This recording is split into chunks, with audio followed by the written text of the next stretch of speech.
Hello everyone, today we talk about the Reconquista.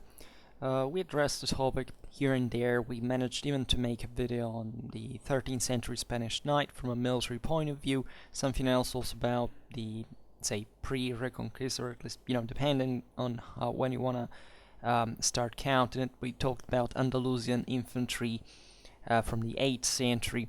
So I hope that we will expand on that because I think we haven't talked so much about Iberian history after all compared to other European countries. Today we really address other general aspects that largely we have already addressed, already seen, already explained, but that can be maybe seen from a different perspective or just rephrased differently. So, as you know, this is perhaps the single most important thing, that the development of the Iberian monarchies is heavily conditioned in the wider context of the Reconquista, right? In a way that I presume to have been substantially different from the one of other European monarchies, right? Because if you look at the history of the creation of other, literally sometimes of other new kingdoms, right? Or at least, the superimposition of new regimes. Think about what the Normans achieved in England or in Sicily, where there was even there a kingdom created out of scratch, right? Differently from the Anglo-Saxons that still had one on their own.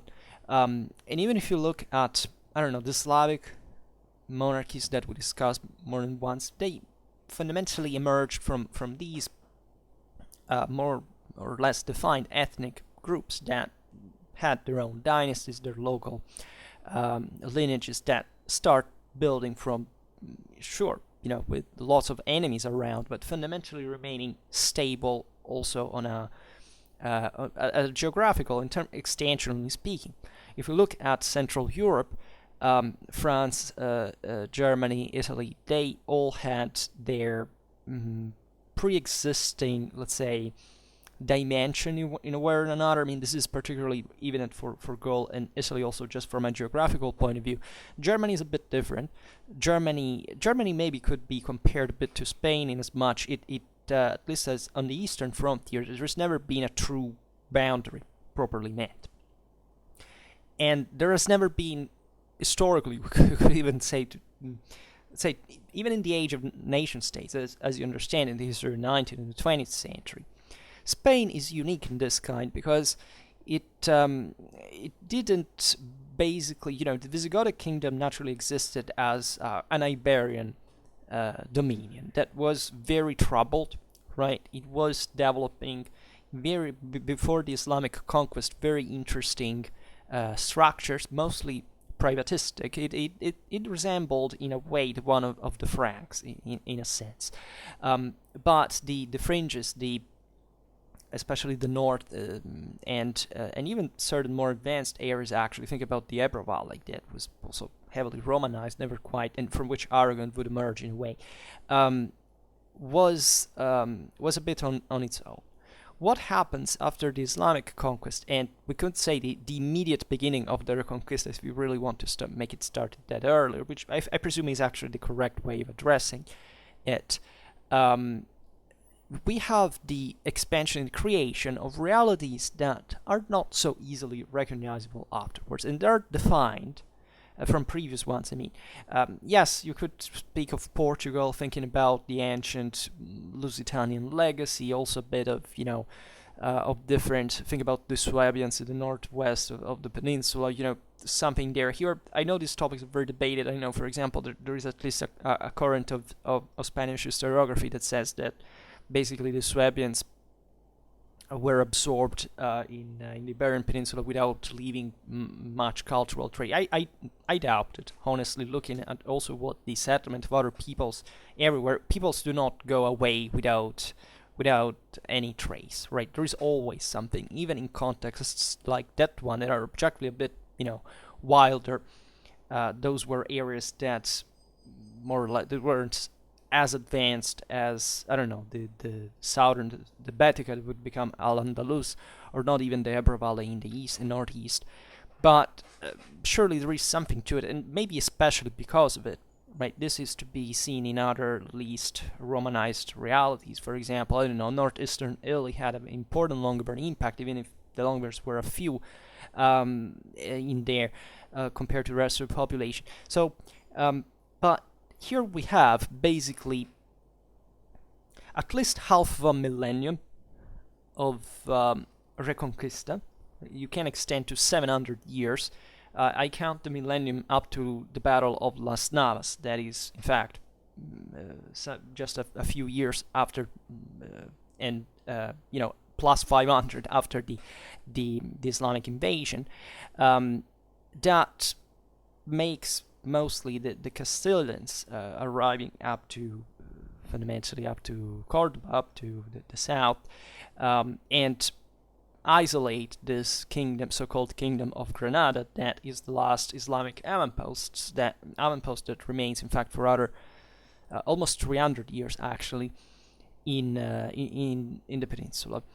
And from there, what the Iberians start doing is mostly fighting against each other, right? And the Reconquista, we've seen it in different.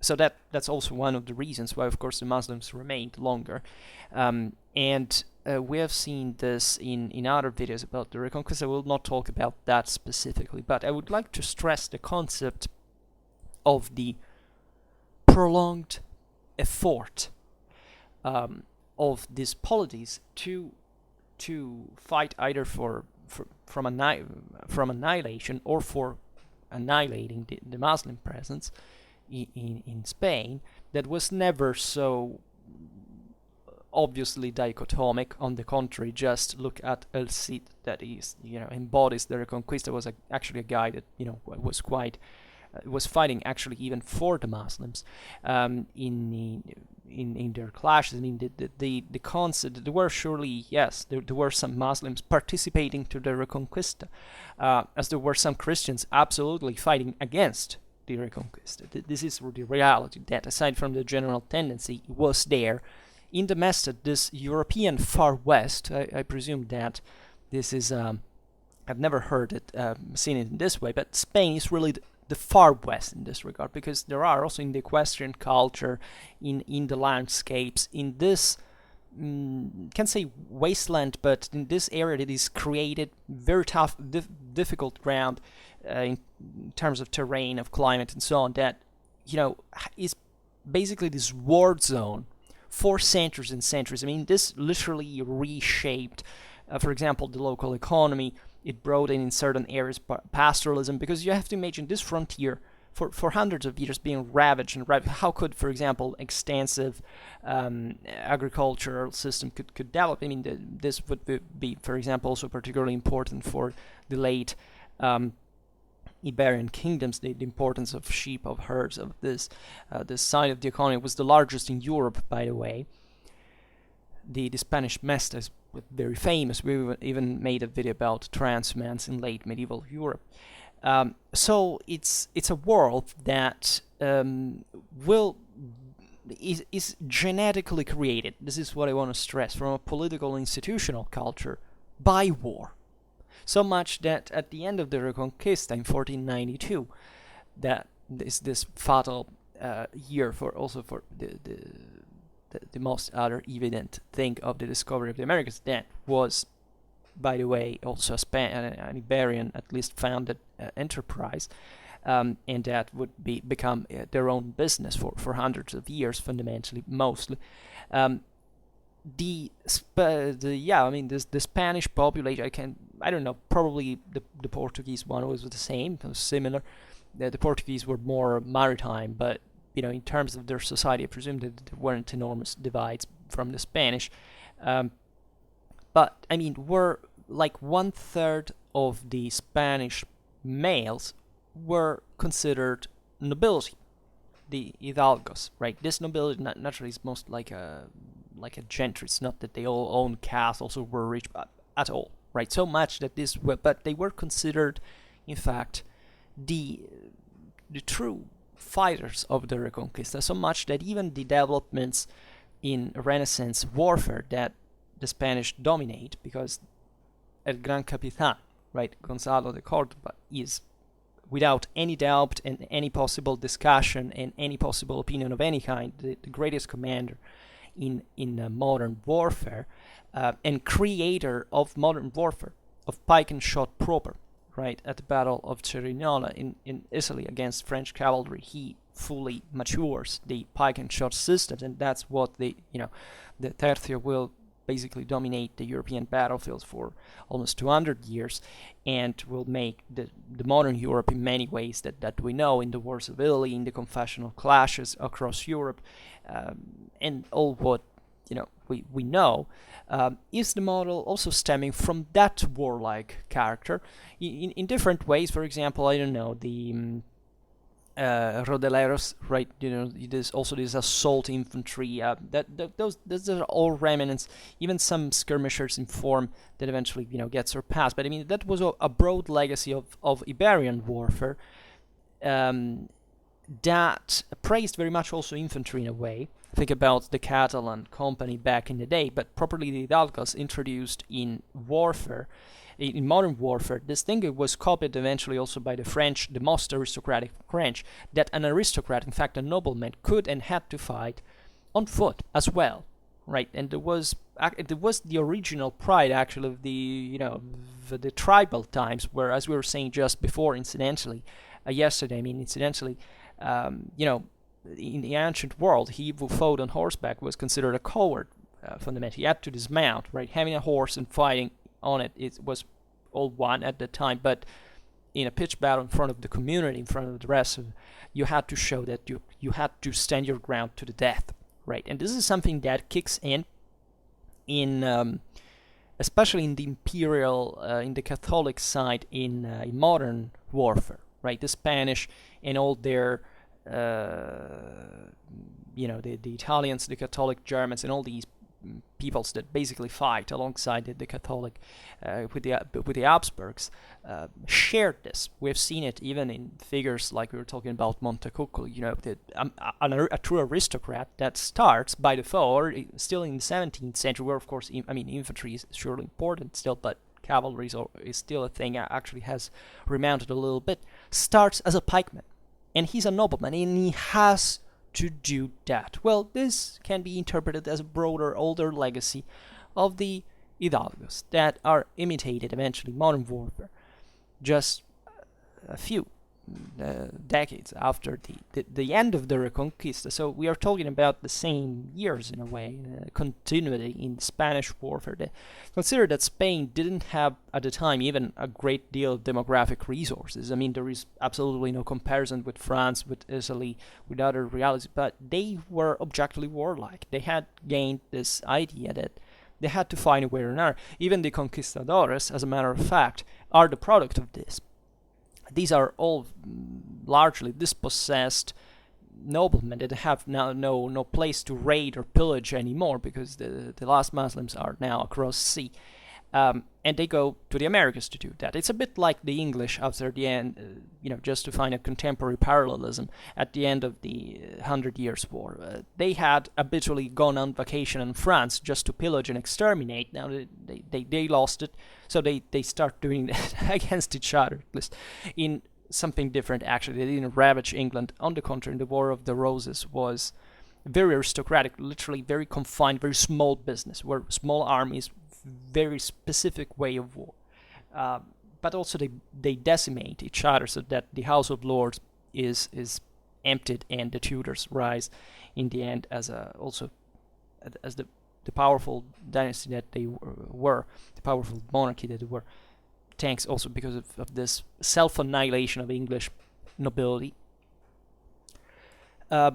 So, as you understand, the political and social backgrounds are fundamental to understand war, and Reconquista is war, right? And especially going back to the idea of the far west, we have literally to imagine it like this, right? A constant raiding. I can't imagine just certain Eastern European contexts to have been marked by this continuity and impossibility fundamentally to do much else, right? Naturally, Spain is way more urbanized and infrastructurally built than than Eastern Europe had ever been, but don't think also that the countries from which the Reconquista started from the north of the peninsula were anything particularly developed, right? The true wealth and riches were in the south, where the Muslims were. And therefore, the beginning of this, the areas had been notoriously extremely superficially, if not at all, Romanized back in the day in the north. So that's also part of the reason why the Visigoths had so much difficulty to bring them under their control, which they never probably even hoped to achieve, given the other problems that we're having in the meanwhile. It was just raids, and in fact, Iberian. We should say this, that the equestrian culture of the Iberian Peninsula doesn't begin with the Reconquista. It's something that we know existed. Think about the Cantabrians. They were famous in the ancient world, even to give name to tactics that were incidentally the one of skirmishing, right? Of turning around, shooting, throwing these javelins constantly on the enemy.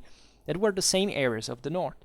The same Visigoths re-injected a bit of equestrian culture, but the thing was there, and it was all about, strategically about raiding, and raiding, right? This was present everywhere, but not in that measure, right? In other realities, there is a much more stabilized territorial reality. The Reconquista begins with this very strong warlike ethos of equestrian culture. And the interesting thing in all of this is that truly all the political and military ideology of the Reconquista starts from this, right? Starts not just from the fact that it was a truly Christian thing, that there wasn't, after all, stereotypically much of a, for example, a perception of Visigothic legacy. It's something that was mostly emphasized during the Renaissance, also from the Catholic Spanish to trigger the Protestant Swedes by saying things like that. I don't know, the Spanish were the true heirs of the Goths because in their view, logical, they had abandoned Sweden, so Sweden had emptied itself of whatever was there. That weren't the original thing. Those are the crazy things. We're set in the classical mindset of the Renaissance, but truly, what defines instead the Middle Ages is this incredibly brutal ideology of reconquest that is all one with the violence of it, right? It's I know that sometimes I take dark paths when I explain my history videos, but I presume it's very useful because truly these were realities that we can observe as also dramatically military advanced. That's something I was saying incidentally in that video on the 13th century Spanish Knight. We see Spain is let's be honest about this. Spain was obviously not isolated from the rest of the world, from the rest of Europe, but it truly is something on its own, right? Even the pouring of the Frankish military culture in the north, that is very evident and so on, will never make Spain like the post-Carolingian kingdoms in nature, right? It will always be something different, something on its own. Right, something that, in fact, we even have comparatively a bit of difficult to frame into dimension and to put in perspective, exactly because it stems a bit from itself. And what it turns out, actually, looking at the realities, that we find even armor, certain types of weapons, of military technologies in the Iberian Peninsula during the Reconquista, especially in the earlier times. Eventually things become more homogeneous in Europe also because everything, the differences tend to flatten. But by, the 11th to the 12th century, there was something there that we do not understand. Seemingly it was mostly by Islamic influx in a way or another, because as we've seen also the north was nor materially rich nor particularly technologically advanced, but we find technologies in armor and types of weapons that are typical of areas like even as far as the Middle East, right? And it's something that surely poured in there from the Caliphate. That is also this enormous thing that today we see mostly from its collapse. That is the moment in which the tides turn and the Christians basically gain the upper hand and start pushing through this soft underbelly of at least the northern frontier of Spain that was, naturally very politically fragmented, right? Europe is feudalizing in a way or another, right? Independently from the Carolingian origin of the local institutions. This is happening everywhere. And with that, naturally, also a question culture intensifies, and a chivalric one as well. Excuse me, I drink a little before we go on.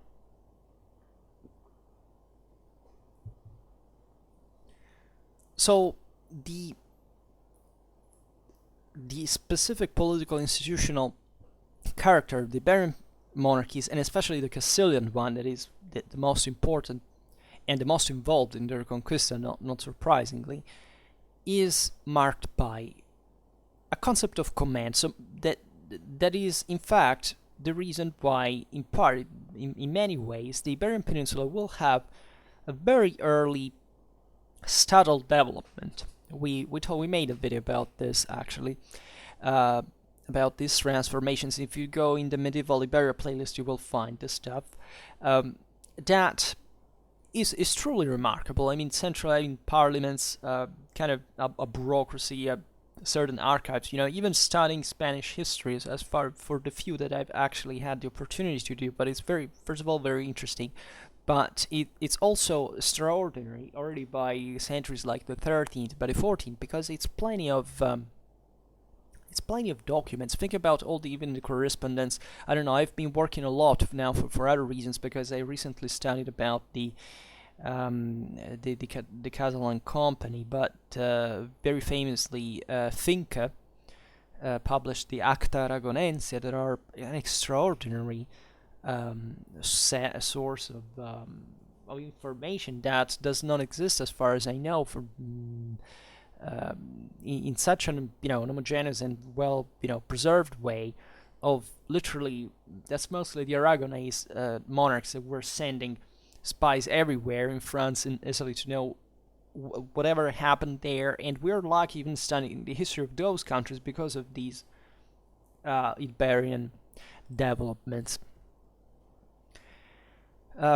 So this is just to say, to make the long story short, that war, as always, is one of the greatest boosters of civilization ever seen. And any person who knows just about the history of medicine or technology, will perfectly agree with me. But it's really deeper. It has to do with the Clausewitzian Trinity. It's really about not single technology, single scientific knowledge. It's really about politics and society altogether. So today we look at this process through which, from the end of the 10th and the beginning of the 14th century, some small Christian kingdoms of the north managed to conquer the vast territories in the hands of the Muslims, basically overturning the ethnic and religious balance of the peninsula. When I say ethnic, I mean, and even religious by a certain standard, I mean, it's not that, we sometimes depict this stuff as if there was a national, division. Actually, Spain was always Spain, right? Even we've seen it during the when we made those videos about the Islamic invasions and expansion, the Caliphate and so on. The major fragmentation, like in fact the Cordoban Caliphate and so on, of the various of the former Caliphate, right? The one that stretched at some point from the Atlantic, in fact, to India, fragmented on the base of pre-existing civilizations. We're talking about Syria, Mesopotamia, Egypt, a bit Tunisia, the Roman Africa essentially, and Spain. Right, overwhelmingly Spain, and especially Andalusia. That was, in fact, the most dramatically Romanized, was one of the most intensely Romanized provinces of the Roman Empire. Right, together with southern France, and there are in fact important connections even in here. We can't talk about this today, but for example, what will become the Kingdom of Aragon and its components were deeply involved still in southern French politics. The Visigothic legacy south of the Loire, in Occitania and Aquitaine and so on, was still very strong, culturally speaking. Was very important to define the Western scientific culture. was reinforced, reinvigorated by all these translations from Arabic, from Hebrew, from Greek that came via the Muslim world. We've seen figures like Schwerpunkt, the redefinition even of the Roman Church universal culture, let's say, passed importantly even through this route, this channel. Toledo, both in Islamic and in Christian times, was the place where people from all over Europe went physically on their own to translate all the books that were contained in the manuscripts were contained in the library, and came back home spreading this stuff.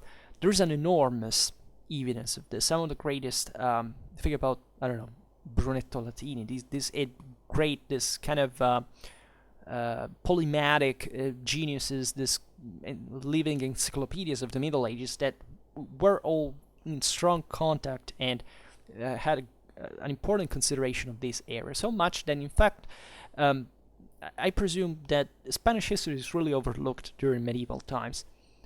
The reason why these things happen are mostly popular. They have to do with modern mass culture, but objectively deserves more consideration.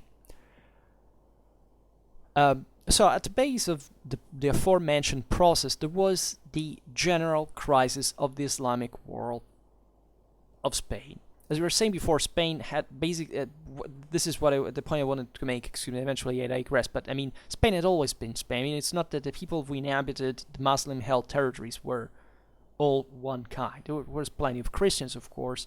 There was a specific local culture that the Islamic Caliphate had. Right. This is important because there is specifically also in the history of art or philosophy an important local ferment. These areas were fundamentally rich, as we have seen, and advanced. And this general crisis of the Islamic bloc here should be framed into the broader picture of the Western Mediterranean. For example, in the same years, Islamic Sicily was collapsing under the Norman conquest. So also the El-Andalus, so-called, the Iberian Caliphate, was split within itself in these years in many small territorial lordship seigniories, right? This is a long process. Like the Caliphate, like any power of the time, was never fully reaching full control of the various communities. Actually, the Caliphate of Cordoba, together with the Byzantine Empire, was the only European power to deserve the title of state. Like, they properly had a centralized system with a bureaucracy and administration, a professional army, right? So something that in the rest of Latin Germanic world that had structures were much slower in developed. This had been a big thing, right? It had been the big one. The Caliphate had, in a way, also maintained all a balance, even as far as Germany was concerned in the Ottonian times. The Ottonian policy with the Spain were very important. All the base of Fraxinetum, the Saracen presence in southern Italy, all was, if you want, managed by this entity that had been objectively imposed. But especially this northern belt of the frontier that, as we've seen, was wilder just by environmentally on its own. Spain, generally speaking, all southern Europe is a pure nightmare in terms of battleground. I mean, Spain, Italy, and the Balkans are one of the most, horrible battlegrounds you can ever imagine, right? There has never been anybody who's fought there who had it easy. There are so many examples, even just during the Middle Ages, of this all. So this contributed to the autonomization, on the long run, of these northern lordships under Muslim control, from central power. So naturally, whoever ruled in the south had normally a greater range of power than in this belt, in the Iberian plateau, and in this very horrible ground. I repeat, and this naturally increased also the brutality and violence of the situation, because political instability, constant warfare, right, made it everything stimulated naturally also a development in turn, as we were saying before, because and also the nature of these lordships of the taifas were different, because there were those, for example, dominated by the emirs chosen by the caliphs, and then there were the fiefs given to the berbers of the army. As we will see now, even just after the collapse of the Caliphate, there would be these other ways, the Almohads, the Almoravids, and so on. So Spain had seen, just since the first Islamic invasion, this injection of fundamentally North African elements. There was a very few Arab, if not in the elites, and naturally in the context, in the broader cultural connections with places as far as Yemen, actually, that, especially because of the specific schools of thought in Islamic juridical culture, were very close. Spain and Yemen were very close, but the majority were North Africans, and they kept, as North Africa is a fundamentally, largely also unstable reality, mostly non-urbanized, or at least dominated by tribal realities, was always on the move, was always, warlike, and therefore at waves there is this reinjection of these other elements from the south that naturally also obstacled the Reconquista largely. So it was easy, let's say, for the Islamic rulers of Spain to always have some of these guys to hire and to send against the Christians. Let alone the fact that actually there were, as we were saying before, lots of Christians who properly fought as mercenaries for the Muslims. The caliphs even had Christian bodyguards and all things that we can see pretty easy, like, I don't know, as the Byzantines had the pagan Varangians, and so on. And in this picture, there were naturally also, in the ambiguity, in the confusion, if you want, but still with a logical order, many other principates that had spontaneously risen, and that were, however, only occasionally capable to reunite in wider alliances. So the formal unity of the Caliphate had this collapse in year 1002, after the death of the famous Caliph Al-Mansur, right, as it's called also usually in Spain, Al-Mansur. And this weakness corresponded to a revival of the religious sentiments of Spain that had traditionally resisted to the penetration of Islam. So the kingdoms of the Asturias and Leon, we're talking essentially about these, the kingdom of Asturias and Leon, the one of Navarra, the county of Barcelona, and even some Frankish principalities, because Spain is not univocally, there, especially the Basque areas, has always been more close to Aquitaine than to the rest of the Iberian Peninsula. And this phenomenon that some historians present as a sort of preparation to the Crusades, and we have seen it, in fact, very often. Other thing that is brutally underestimated and misunderstood is that the Crusades weren't born in the 1090s with the Near Eastern expeditions. First of all, the Crusade, just from an institution and ecclesiological point of view, is a Roman thing, right? It's just a matter of the Romano-Catholic Church, what the popes were doing in Italy at their own time with the Reformation and so on. So that's what truly distinguishes what we call the Crusades of later times. But from a military point of view, these Crusades, and sometimes literally with the papacy, with the popes ensuring, I don't know, heaven to those who would go and die and fight and die in Spain, began in Sicily.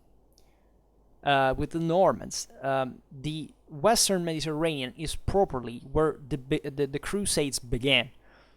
The Near Eastern ones are something that in this picture come late, are the last ones, right? And there had been an enormous political and military definition of this effort. In the same years, for example, also the Italian maritime republics of Genoa and Pisa are sweeping the Mediterranean from Saracen presence.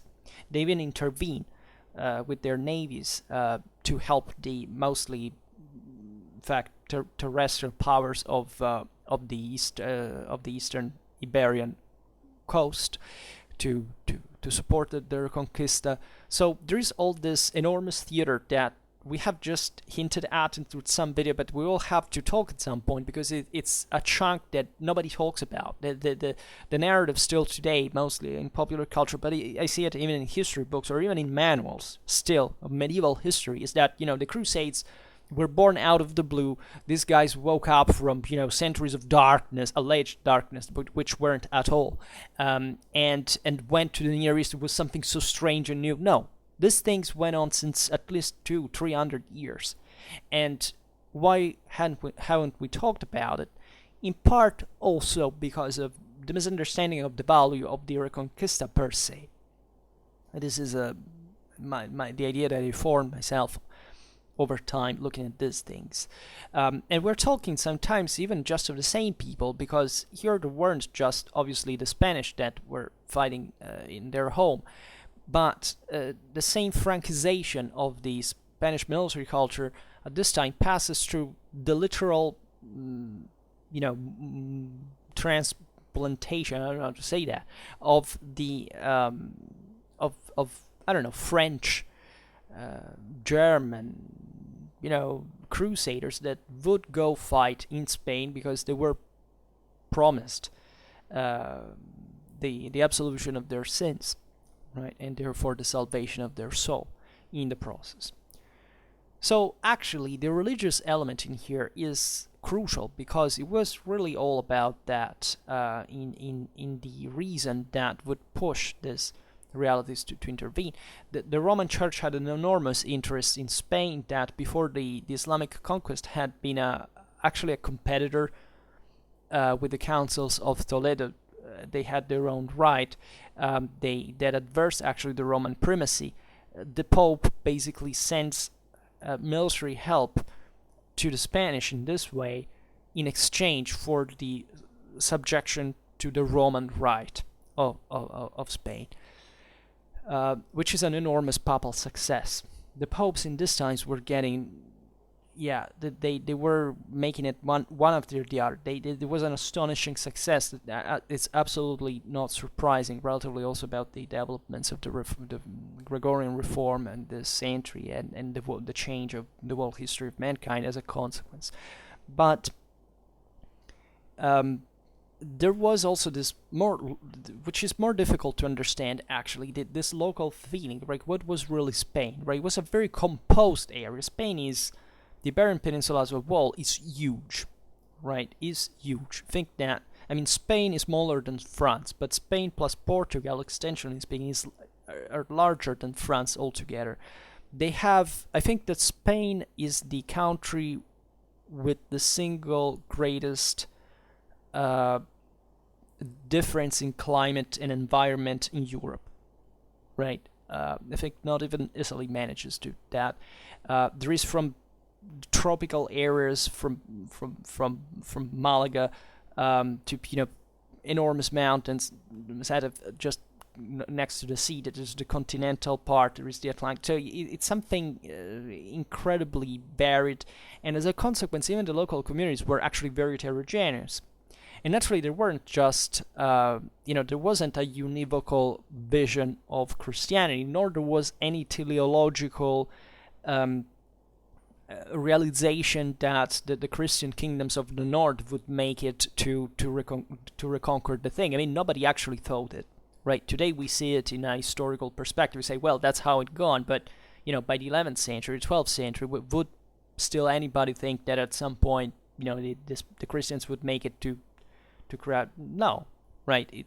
Most people presumably believed since centuries in the way they they had adjusted. So this papal interference had favored also the introduction of the Cluniac reform, that also reveals actually mostly the context with France and the needs also to manage the newly conquered land in a organic, rationalized fashion, that in fact would be very important economically speaking for Europe at the time. And there is also the opening of this new way of pilgrimage, that is often an armed pilgrimage, to the temple of Santiago of the Compostela. This naturally is as if there was a highway that crossed, famously still exists, right? From east to the west, to the northern part of the peninsula, and so it's literally following the frontier, right? Or at least the centers of behind it, that are the ones from which they are strengthening for the function of expansion, right?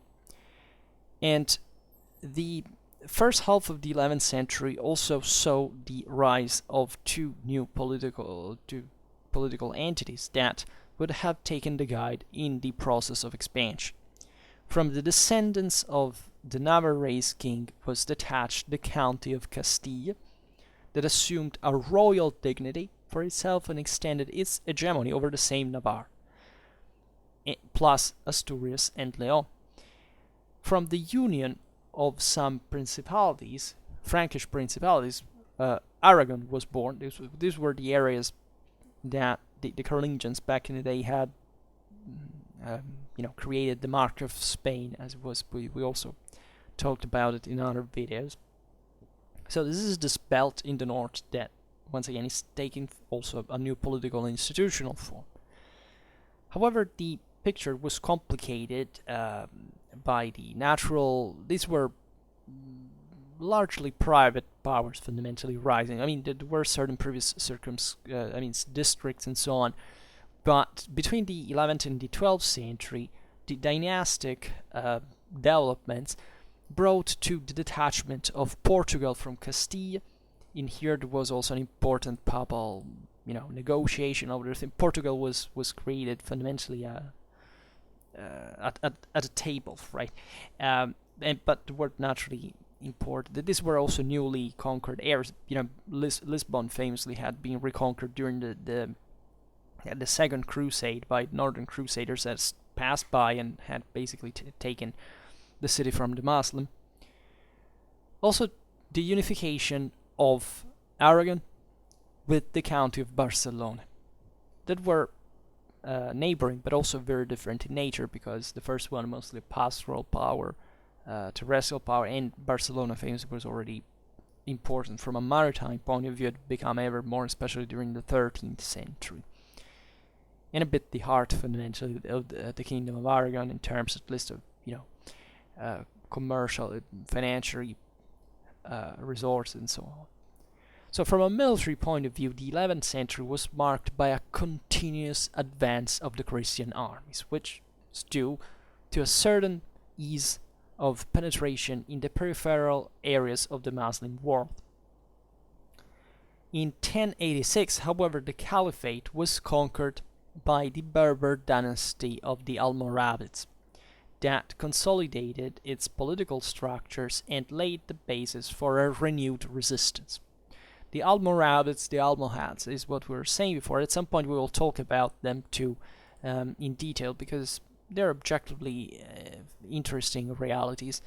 And to make the long story short, they weren't able to restore the initial statal, caliphal power, right? That thing had long gone, had all fragmented and privatized in many ways. So what they do was essentially also peoples that coming mostly from the Atlas, from this actually huge area, arriving up to to the Guinea, to Senegal, to those places there, were all tribes. I mean, they didn't have a public culture. They weren't the civilization that the Arabs had become after the conquest of the Roman and Persian Empire, they were warriors fundamentally, and they reinjected this immediate military force that, however, faded simply with the sedentarization. As it all often happens in these dynasties where eventually the Almohads arrived and so on, and reinjecting the same way, but not being able to restructure a centralized power in Spain, because still Spain was, and it theoretically even can say had still the capability of creating a state on its own, because this is the time of feudalism in many ways. But definitely the south of the peninsula, as we've seen, is where the riches were brutally concentrated. If you look at the World Peninsula, it was fertile, it was rich in precious metals and so on. So at least it was this core of Islamic power that continued to be reinvigorated and to oppose a resistance to the Reconquista in this fashion. The Christian advance had also reached at this point the central regions of Muslim Spain. They were more urbanized, right? The Romans had objectively created, good infrastructures basically from the center of the peninsula downward, southwards. And this naturally acquaints these northerners also to a greater, development, practice, and complicates the reality. And naturally, that's where also the most interesting things start to take place. And such situation continued also after the conquest of the Caliphate between 1139 and 1147 by the side of the Almohads, that were these other dynasty coming from Morocco, essentially, that managed to constitute a based kingdom stretching from Libya to Andalusia. Because in all this, there would be to say that Tunisia also represented a central power on its own. There were lots of contrasts by whoever ruled over the other side. These are traditional differences that always existed in northwestern Africa, wherever the center of powers were held by. To stem Christian expansion contributed also the internal changes in the northern kingdoms, in particular the one of Castilla and Leon. Here, towards the end of the 11th century, the scarcity of resources had pushed the sovereigns to organize the expansion under the guide of a relatively poor aristocracy that was rewarded with lands and booties obtained principally through the system of the parias, that were tributes that the Christians imposed to the Muslim political entities to stop their raids and to recognize their own authority. So this is also, we have to imagine that naturally the expansion of these powers was all an enormous negotiation between this myriad of different rulers, right? The times of El Cid are actually very exemplificative of this. There were certain hegemonies rising here and then. The Christians now were mostly extending it over these Muslim principalities. We're talking about a tribute system, fundamentally, and naturally also levies, military levies. Of course, the Muslims were to provide troops for the Christians as well, and they would fight alongside them. And as we were saying before, it's not that there was a huge deal of difference between, these communities at all. Right, the frontier was there, but the frontier produces a hybrid. These were still Spanish people. Let's be honest about it. And the religious discriminant is not even that important. Also, it's fundamentally, it doesn't make much sense to detach so much. I don't know, a typical Christian knight from a typical Muslim knight in Spain at this point. There are certain stylisms that you can see in some sources, especially of later times, but at the time actually you see that they were basically the same thing. So it was actually also an obscure business of of protection, tributes, hush money. This was all like feudality is. It's an extended mobster system that, however, manages to gather enough resources to start building something more, more resistant, more long-lasting, that can provide for a more effective administration. It mostly passes through the usual vassalatic institutions, right? And it's naturally based, for this very reason, on a military system. At the beginning of the 12th century, this Christian aristocracy, in fact, had become rich in the meanwhile through war, through looting, through tributes, and so on, and had grown in power at the point, in fact, of threatening the same Christian crowns, right? And this was the problem that Spain, up to that time, at least as far as the Christian North was concerned, hadn't quite had. Because it's as if, you can speak of a tribal reality, of course, but society was not very stratified, and the great problems of places like France or other, important were, of course, the vassals. It has always been, say, up to the modern age, right? The monarchies didn't have enough power by themselves to contain the aristocracy, and the reason why also the Reconquista took so much, right, 700 years, compared to the 7 years that took the Muslims to conquer the peninsula, is deeply tied to the fact that, of course, these nobilities but didn't give a damn about the Reconquista itself, right? They gave a damn about, becoming ever more powerful and competing for the top, and creating internal problems to this system as soon as they became fundamentally feudal in nature, with all the problems of centralization that this entailed. So this is, again, as a conflict, what produces the solution in itself, because it was manifested thus also in the Iberian Peninsula, as in other countries, the necessity to redraw the relations between the kingdom and the barons that so much, in fact, made, the sovereigns of France, England, or Sicily spending a lot of energies. And in the kingdom of Castilla y Leon, Alfonso VI was the first one to seek the sacralization of monarchic power.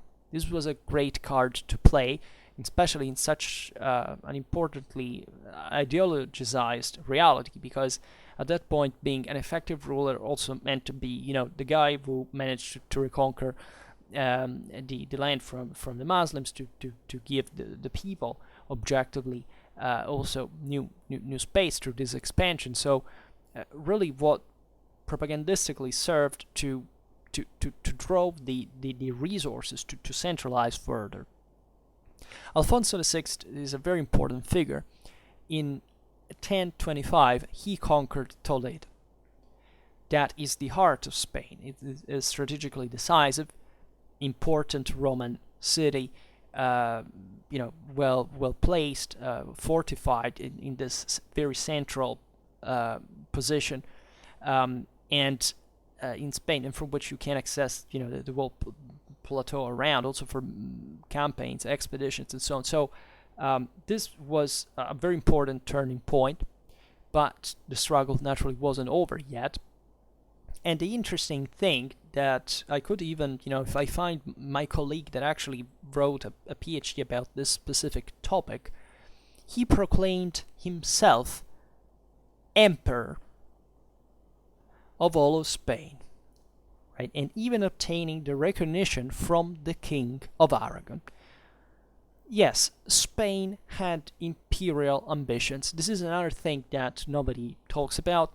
Spain passes like for, a normal set of kingdoms. Well, it really wasn't as much. Naturally, the title of emperor was not it was an all Iberian thing. This is why I say the reality was also detached and separated. It was a propagandistic move.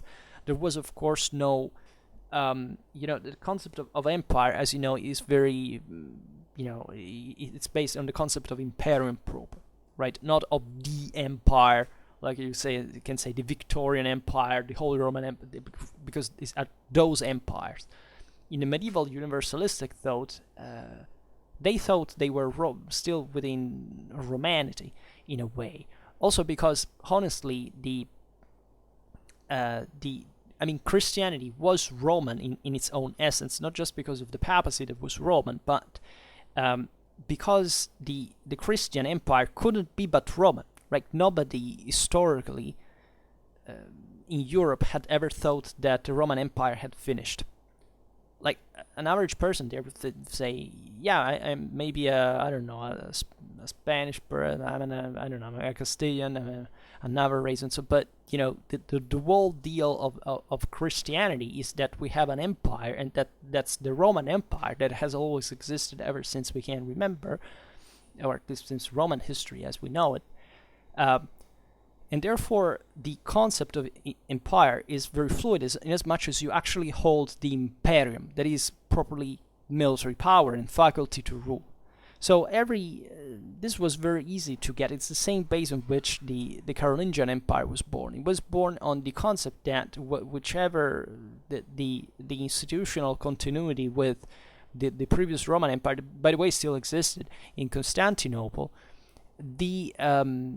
Whoever was given this faculty of being so powerful from a military point of view, like Charlemagne could be, or in this case as Alfonso VI of Castilla and Leon could appear in front of the Spanish, that imperium had been given by God, because also historically speaking, no people, nor monotheistic nor pagan, had ever thought that military glory was a human thing. It was, of course, divine by any standard. It was absolutely homogeneous in every single cultural reality.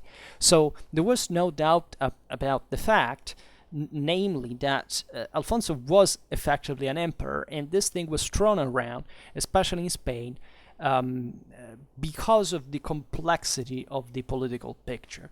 As far as I know, even Anglo-Saxon kings at some point began in the 10th century to stylize themselves with the title of imperator. Right? We find there.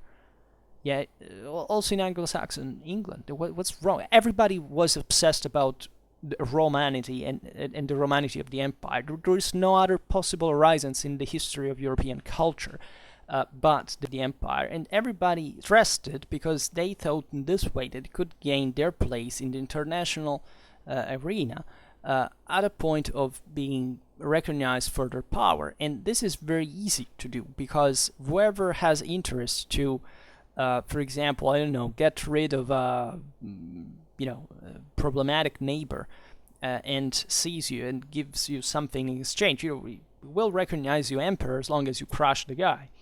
And this is exactly what was done today, and that's why ideology and also legal, maybe at this point not so much, mostly later, but this strictly ideological problems were very important, because in a society without a state, the only way of making it was also convincing about your own specific power. So the acquisition of the title, of the imperial title, by the Castilian king here is very, very meaningful. And let's not forget, albeit there is an important divide, an important distance historically, that also the Visigothic kings had, not much the kings, but I mean the Visigothic kingdom as the councils of Toledo that effectively ruled it. The Visigothic kings at the end of their power had just like 30 miles around Toledo as effective power. Was the council of Toledo, was the council of the bishops of the Visigothic kingdom, but specifically they embodied, like in other countries, the local nobility, the Spanish nobility, was gaining, was seeking an imperial authority through the councils by equating them to the ecumenic ones that were held in Constantinople in the Byzantine Empire. So this fact now is completely different. I mean, there is probably not much of a contextual collection of this legacy, because we're still talking about Spain centuries later. But the military element here is sought for still the Spanish idea that this whole thing of the peninsula was a group of peoples that an emperor had to bring under a unitary control in some form, right? It's also about a bit even the same, as a factor, the same geography of it. Like the peninsula is very regular. It's most like just the eastern coast it cuts diagonally, but it's like a big square in a way or another. So even having conquered Toledo, now having this dramatic powers, having conquered the center, from there you had to rule, and this was an imperial. Was seen in an imperial perspective, right? This is really crucial. Consider that Alfonso X of Castile in the 13th century will be elected Holy Roman Emperor, albeit contested, because at that time was also an English Holy Roman Emperor, just to say how national matters at the time were absolutely not conceived in the way we do. Of course, the empire was of all the Christians and didn't have a national color. It had it. Just the only one was the Romanity of it, that of course equated it at the time to the universality of it, and that was a universal empire. But just for saying, with Alfonso X, how much Spain was also within the full European universalism, and how their ambitions really reached this kind of imperial scale. This is often overlooked, but it was important also for the definition of the Castilian king's political and institutional powers within Castile, that was ruled effectively like in a very functional way on the base of this properly military hierarchy. It was very functional. Castile was one of those kings in one of those few kingdoms in medieval Europe in which king had enormous prerogatives, right? Even more than the French one in a way, because they had been able to guide this expansion and creation of the kingdom in a highly hierarchized way, right? Very differently, for example, from a kingdom of Aragon. It was just basically a confederacy of different communities that also didn't feel very much for each other, and this also developed in turn actually an effective system, especially as far as the creation of the Aragonese maritime empire with Sardinia and Sicily was concerned. But still, based on the local prerogatives that couldn't be touched. This would be a problem also for modern Spain, because that even at the end of the Middle Ages, it's not that Spain was really unified. There was just a dynastic union of the two crowns that remained detached, and it's only in the late modern age that Spain becomes a unique country, but before it wasn't like that.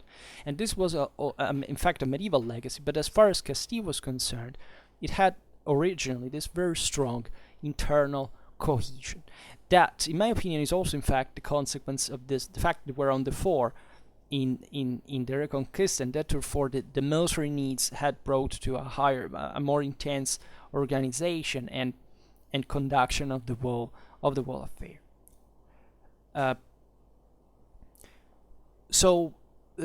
There was also so the interesting thing is that Alfonso VI of Castile is recognized as emperor also by the King of Aragon. So there is properly a real Iberian. That in international policy, even today, what truly matters if you want to be recognized as a power is that another state recognizes you. So that even if one state in the world doesn't, as such, all the others are basically obliged to recognize you in turn, because one of the others does. Of course, this is relative in practice, but you can't literally do it. I mean, there are people who founded states on floating platforms in the Pacific Ocean, and they were recognized as such. But let's say that in 11th century Spain, this is amazing. Also, 11th century, right? So it's very early in time. Another important thing that makes you understand really what Spain was about at the time, what the whole religious issue concretely was which wasn't absolutely the dichotomic, Christians versus Muslims and all these things that exalted people like very much in these times, is that Alfonso also assumed the magniloquent title of, quote, Emperor of the two religions. Do you understand what it means? Right? The Holy Roman Empire is holy because it's a Christian empire. Here, Alfonso of Castile titles himself Emperor of Christianity and of Islam, which was a brilliant. So, as you understand, the effective, capacities of these sovereigns were still limited especially by the 11th century. But the very clever thing in a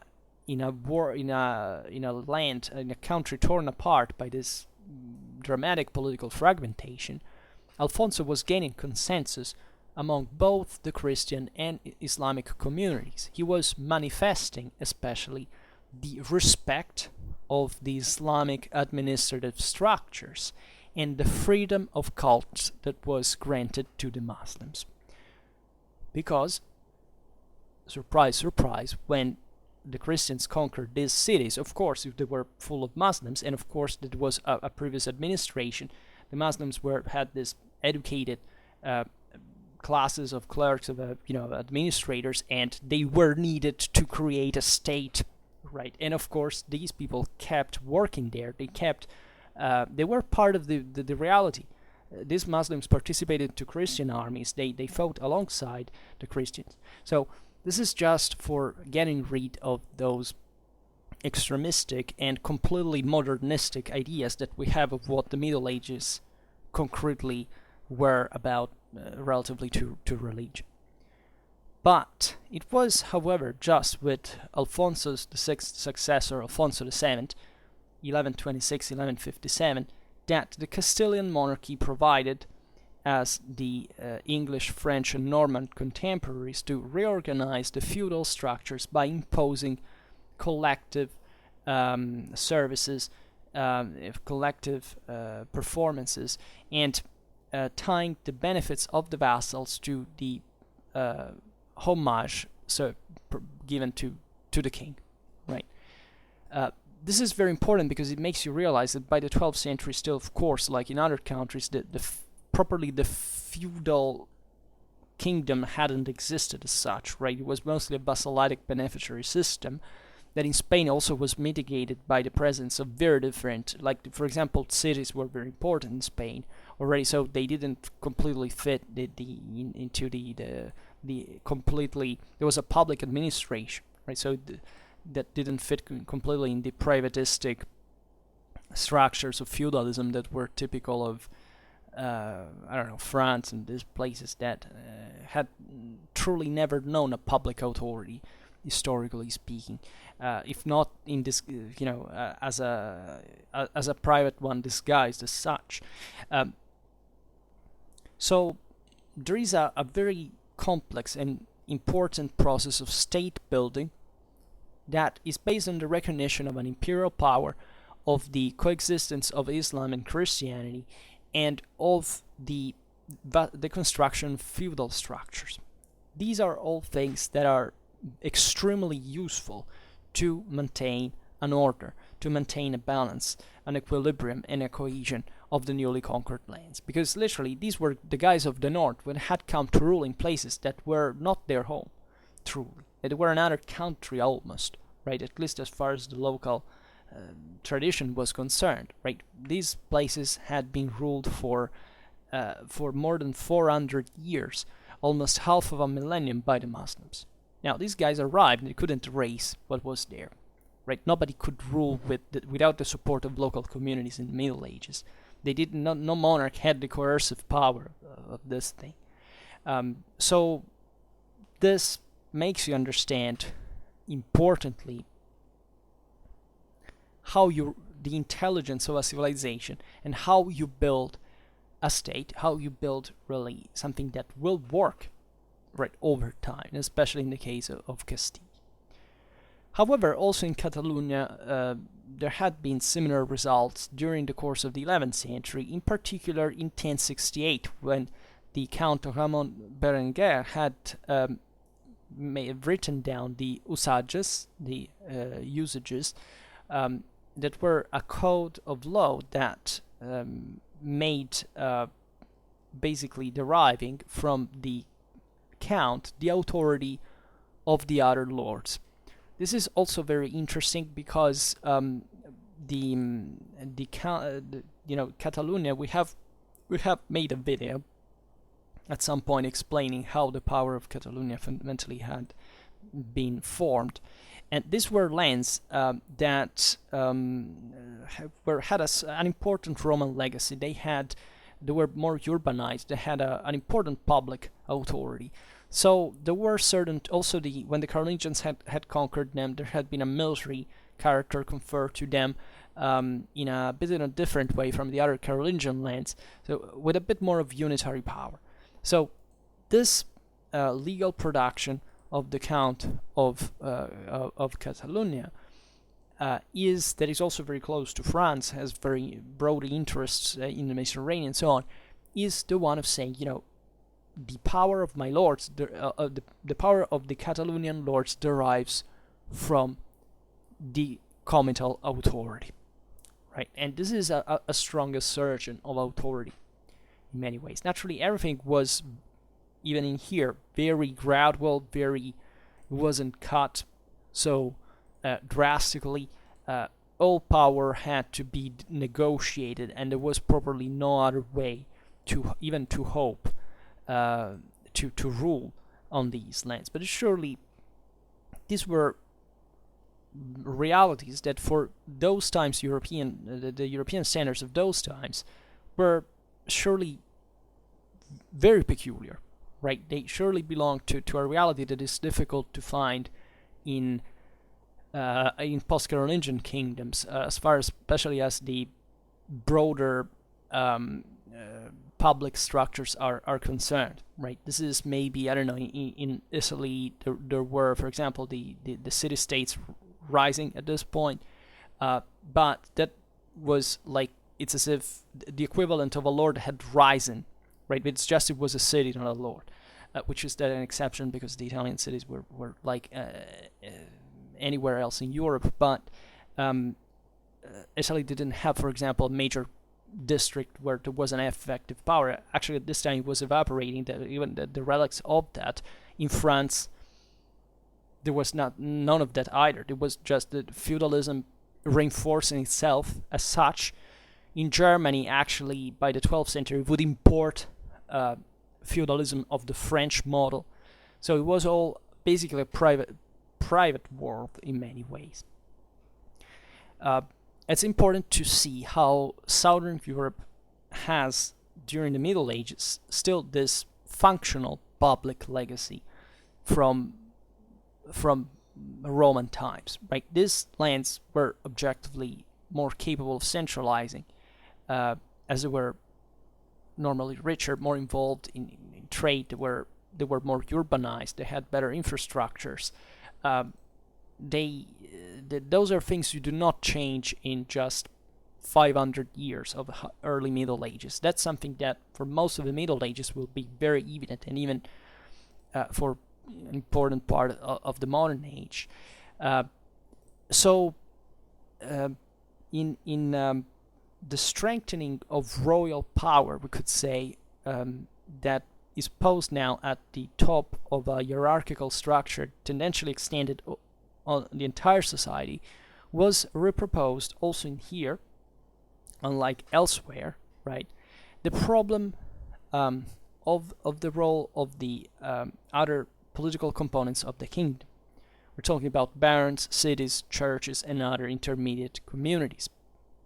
So this is not to say, for example, that the Kingdom of France, think about the Kingdom of England. That was a hell of a system.